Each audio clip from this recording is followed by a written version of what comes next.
welcome back to another Sims 4 speed build. My name is Mel. You might know me as Mel and Capybara or ML Plays the Sims. And today we are building a small business residential in Nordhaven, which is this is a new lot type that we got with the Sims 4 Businesses and Hobbies expansion pack that came out this past Thursday. And if this isn't the first build of mine you're seeing, you'll know that this is basically my dream pack because I've always loved to build this kind of mixed use building where we have a business on the bottom floor, which is what we're kind of making right now. I'm putting in the business that will sit on the bottom floor of our small business residential. But if you've seen my other builds, you know that I love to build a cafe that has an apartment above it, a bakery that has an apartment above it. But until now, those builds were always, you either needed a mod or you could only kind of use them either as the bakery or as the apartment. Even when, with for rent, you could kind of make it a public space, but you could never really like fully make it a functional build. And with the Sims for Businesses and Hobbies, we finally have both two types of the small business residential, which is what we're building right here, where you can have your business down here on the top floor and then have your sim live above, and you can open your business.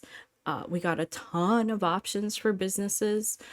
You can choose, I remember they said, I think it's 76 in the live stream. They said it was 76 different options just with businesses and hobbies in the base game.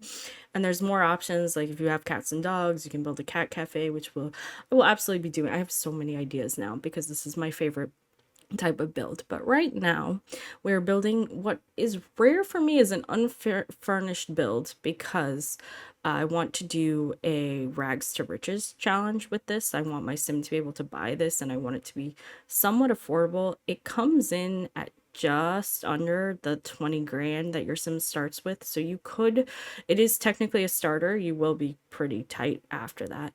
You'll see up here I'm fighting with the roof because I forgot how to build a monster roof for a second, and then I remembered that you got to build a room and then use the roof pieces on the outside. So that's your tip if you want to do this style of roof.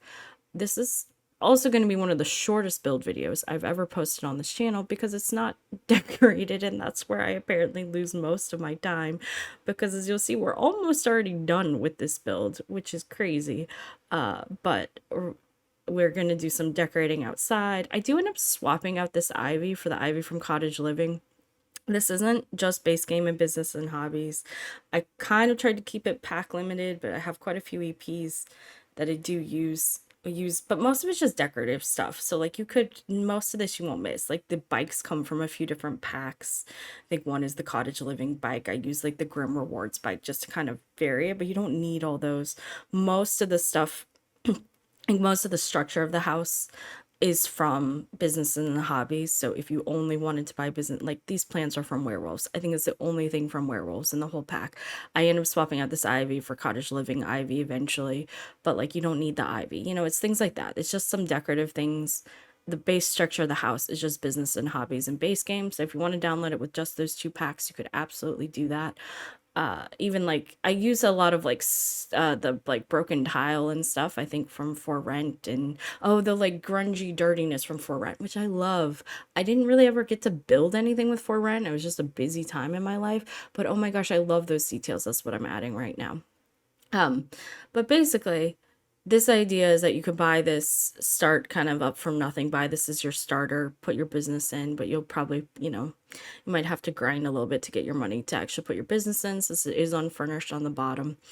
It has kind of a mezzanine space that we'll see here in a second, where it's open on the second floor, looking down onto the first floor. I thought that would be nice if you want to put like the mentoring. We get the ability to like offer classes in this pack. And so you can put the mentoring space up there on kind of the second floor and have your business down on the bottom. And then the third floor is just a tiny studio apartment. This is basically a renovation of the old Torget house that's on this lot. It's kind of similar, but obviously I just wanted to, EA builds are always like very minimal because of the restrictions they have. So I just wanted to kind of redo it. I use the pack I think is mostly based on Sweden, and you'll see at the end here I'm going to add in some details that are really interesting. There's these like supports for the beams that show on the outside of the house, and those I know are Swedish, so I don't know, like I ended up kind of grabbing inspiration from like Amsterdam and Copenhagen, and I think I have some from Stockholm in Sweden, but it's basically Scandinavian. It's not 100% clear on me exactly what city they were going for. And I wanted to make this outside space feel a little bit more like it's like on a square or something. So here's the layout I was talking about. I do end up like fighting with these stairs a lot and going back to just straight. But up here on the top, we'll have a bathroom here on the mezzanine floor that you can set like public for your business, and then there's space for a bathroom upstairs on the third floor here for your sim. And I think this is pretty, yeah, here are those supports I was telling you about, which are something very Swedish, but this is basically the end of the build. So I hope you enjoyed it. Hopefully I will be back with more. I have a ton of ideas to build, and thanks for being here.